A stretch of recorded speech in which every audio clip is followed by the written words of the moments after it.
안녕하세요. 오랜만입니다.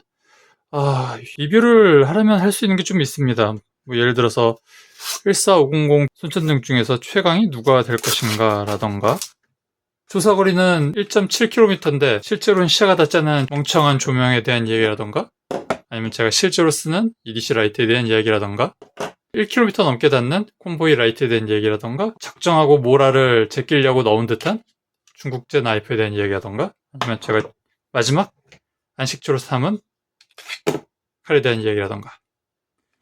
근데 제가 요즘 너무 시간과 체력이 없어져가지고 리뷰를 작성할 여유가 없습니다. 그럼에도 불구하고 오늘 보여드릴 것은 아는 사람들만 알지만 그 아는 사람들에겐 열렬한 관심을 받고 있는 SOG 플래시 MT와 SOG 파워파인트입니다. 레더맨 스켈레톨 시리즈는 단순하면서도 좋은 마감으로 상당히 성공을 이루는 제품군입니다. 그래서 멀티툴을 만드는 회사에서는 하나쯤 스켈레톨을 겨냥한 제품을 하나씩 내놨어요. SOG도 두 개가 내놨죠. 제가 아는 것만 따져도. 소그 리액터, 그 다음이 바로 이 플래시 MT예요. 굉장히 의식한 게 여러 가지로 보이는 게, 어쨌든 무게도 조금이라도 가볍게 맞춰놨고요. 기능 숫자가 똑같습니다. 이름의 기원인 소그 플래쉬라는 나이프가 있어요. 어떤 이는 이상적인 EDC 나이프로 꼽는데, 이상적인 EDC 나이프라는 의견은 그럴 수 있다라고 볼 정도입니다. 근데 칼은 플래쉬의 어시스트 오프닝 기능이고, 플라이어는 컴파운드 레버리지 시스템이니까 이거 이렇게 기믹을 똘똘 뭉친 건 실패할 수가 없다라고 생각해서 샀던 것이 구매 결정의 이유가 됐었어요. 먼저 좋은 점을 얘기해 볼게요. 컴파운드 레버리지 시스템이라는 SOG 플라이어에 적용된 특징이죠. 이 톱니바퀴 피봇 회전축 말입니다. 이게 어떤 거냐면은, 원래 플라이어라는 거는 힘점, 받침점, 작용점 해서 지렛대의 원리를 이용해서 보통 인간이 낼 수 없는 정도의 강력한 힘으로 사물을 자르거나 붙잡을 수 있게 해주는 도구예요. 근데 컴파운드 레버리지 시스템은 이 지렛대를 두 개를 이중으로 매치한 효과를 내기 때문에 보통 플레이어보다 2배 가까운 힘을 낼 수 있게 해줍니다. 물론 공짜로 되는 건 아니고, 손잡이를 벌리는 폭이 플레이어를 벌려야 되는 폭의 2배를 벌려야 되는 번거로움은 있어요. 근데 일반적으로 플레이어라는 게 자주 벌리고 닫기보다는 하나를 딱 물고 오래 붙잡고 있을 때가 더 많기 때문에 일반적으로 장점으로 받아들여지고, 소그의 멀티툴을 고르시는 분들은 보통 이 부분을 매력으로 느끼고 선택을 하시는 편이죠. 사실 두꺼운 철사나 사슬 같은 걸 끊는 헤비 와이어 커터 같은 경우에도 구조가 다르긴 하지만 이중질대 원리를 이용하고 있어요. 근데 아무래도 컴파운드 레버리지 시스템이 훨씬 부드럽게 작동하기도 하고 훨씬 컴팩트한 구조이라는 게 장점이죠. 칼도 어시스트 오프닝의 손맛은 상당히 괜찮습니다. 저온 열 처리가 된 D2인데 일반 D2보다 약간 성능이 개선된다라고 얘기를 하더라고요. 근데 체급을 뛰어넘을 정도는 아니고, D2라는 강제 자체가 저렴한 강제 중에서는 가장 뛰어난 날 유지력을 보고 고르는 강제죠. 그 외에 뭐 디자인이, 제가 검색을 정말로 좋아하는데 이 은색도 제법 점잖고 괜찮은 것 같습니다. 장점이라기보다는 무난한 그냥 소소한 부분이죠. 예전에는 나왔던 리액터보다는 굉장히 선녀가 됐다라고 생각을 해요. 문제는, 장점은 여기까지라는 거예요. 좋을 줄 알았다, 혹은 다른 SOG 멀티플에 다 있는 컴파운드 레버리지 시스템이 괜찮다, 뭐 이런 정도. 문제는 플래시인데, 원래 그 소그 플래시 나이프는 유사 엑시스라는 모델이잖아요. 그래서 엑시스의 스프링 장력이 칼이 닫혀있을 때는 이게 열리지 못하게 막아주는 역할도 해줘요. 플래시도 이래요. 근데 얘는 라이너락이죠. 그 결과 이게 제대로 된 고정 상태입니다. 이렇게 일직선으로 떨어지죠. 근데 조금만 만작거리면은 이렇게 튀어나와요. 열려요. 조금씩. 그냥 이렇게 누르면 나옵니다. 뭐 조금만 비틀어주면 더 나오고요. 네, 이렇게 칼끝이 노출이 됩니다. 뭐 특히 플레이어처럼 이렇게 잡고 힘을 몇 번 주고 나면은 보시다시피 칼날끝이 이렇게 뛰쳐나오게 돼 있어요. 일단 이게 어시스트 오프닝을 해주는 스프링은 항상 100%의 장력으로 작동을 하는데, 이걸 붙잡아줘야 되는 디텐션 부품은 이렇게 조금만 열어도 이게 싹 열립니다. 조금씩 누적이 돼서 열려요. 어시스트 오프닝을 담당한 스프링의 장력은 항상 100%로 이걸 쫙 밀어주는데, 디텐션 부품은 이게 어떻게 힘이 가해지거나 충격이 가해지면 조금씩 느슨해지기 때문에 점점 풀릴 수밖에 없는 구조예요. 그래서 플라이어를 쓰고 나면은 거의 확정적으로 이만큼 날이 나옵니다. 충분히 사고가 날 만한 배 있는 상처가 나기 충분한 정도죠. 이게 문제가 여기서 끝나지가 않고 스프링 장력도 시간이 지나면 조금씩 약해지긴 할 거예요. 근데 그거는 그렇게 티가 나는 정도는 아니고, 반면에 디텐션 부품이 점점 뭉개져 가지고 잡아주는 힘이 약해지는 거는 비교적 티가 난단 말이죠. 그래서 시간이 지날수록 점점 이게 안전사고가 날 가능성이 높아지는 그런 구조예요. 일단 아직까지는 요 이상은 거의 풀리진 않는데, 계속 쓰다 보면은 디텐션 부품은 마모가 되지만 스프링 장력이 거의 죽지 않으니까 점점 위험해지겠죠. 근데 플래쉬라는 이름을 쓴 다른 이유 중 하나가, 플래쉬에는 이렇게 잠금 장치가 있습니다. 그래서 플래쉬는 이쯤에 잠금 장치가 있어가지고 잠금 장치를 걸어 놓으면은 날이 안 열리는 구조로 되어 있어요. 플래쉬 MT에도 잠금 장치가 있어요. 잠금 장치가 해결책이 되느냐? 일단 이렇게 누르면 이게 이대로 고정이 돼서 안 펼쳐집니다. 이건 좋아요. 근데 푸는 순간 이렇게 풀린 거 보이시죠? 네, 조금만 진동이 세게 가해지면 이 정도는 기본적으로 풀린다고 보시면 되고, 이 상태에서는 잠금 장치가 안 잠깁니다. 끝까지 칼이 접힌 상태에서만 잠금 장치가 걸려요. 그뿐만이 아니라 플라이어를 쓰다 보면은 이 잠금 장치가 손잡이에 눌리기 딱 좋은 위치, 이렇게 눌려서 잠금 장치가 풀릴 수 있는데, 일단 풀린 잠금 장치는 잘못 눌러도 이게 잠기지가 않습니다. 플라이어를 쓰면 잠금 장치를 누를 수밖에 없게 되어 있다는 구조인 것도 굉장히 결함의 요소라고 볼 수가 있어요. 그나마 다행인 것은, 일단 이게 클립이 이렇게 있지 않습니까? 그러면 이렇게 꼽는 거잖아요. 그래서 이게 살짝 열려도 뽑을 때는 뭐 크게 다치지는 않을 구조라는 게 일말의 유안이라고 할 수가 있습니다.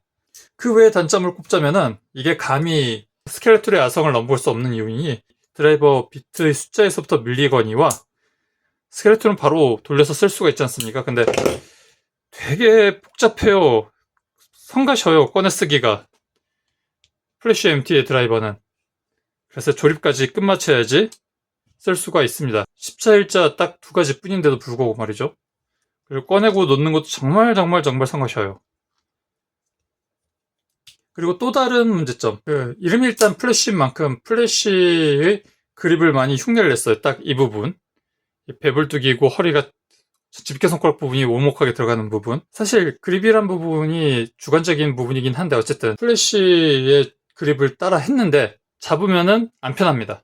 원본 플래쉬만큼도 안 편해요. 왜냐면 여기 스켈레톤은 병따개 기능이 있지 않습니까? 이 기능 숫자를 맞추겠다고 병따개 겸 일자 드라이버를 박아놨는데, 얘가 이렇게 있다 보니까 그냥 잡으면은 얘가 딱 손가락에 부닥칩니다. 그래서 이렇게까지 피고 난 다음에 잡으면은 확실히 플래쉬의 그립감이 비슷하게 나오는데, 그러지 않고서는 그립감도 불편합니다. 이래서야 플래쉬의 이름이 아깝죠. 그 외에도 의외로 날길이가, 우리나라 유저들은 멀티툴 하면은 좀 큰 칼날을 기대하는데 6cm밖에 안 되는 날길이기 또 좀 아쉽긴 합니다. 근데 스켈레툴도 비슷한 날길이라서 불만할 부분은 아니고요. 아마 유럽이나 미국 특정 주에서 날길이를 6cm로 제한하기 때문에 이거를 통과하기 위해서가 아닐까 싶긴 합니다.